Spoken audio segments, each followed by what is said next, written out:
Situasi di kawasan Timur Tengah kembali memanas setelah dua armada pengintai milik Amerika Serikat terdeteksi melakukan pemantauan di sekitar wilayah Iran.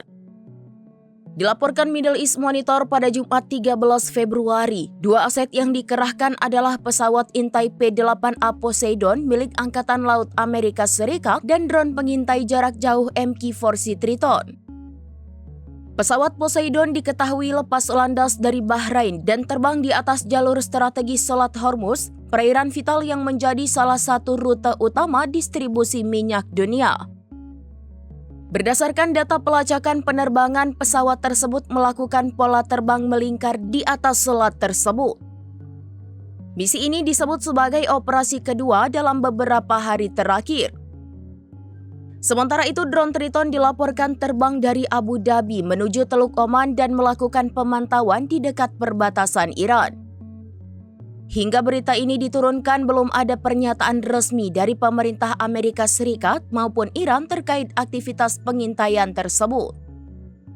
Manuver militer ini terjadi di tengah hubungan Washington-Teheran yang kembali menegang, memicu spekulasi soal peningkatan kesiagaan di kawasan Teluk.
Download Tribun X sekarang, menghadirkan lokal menjadi Indonesia.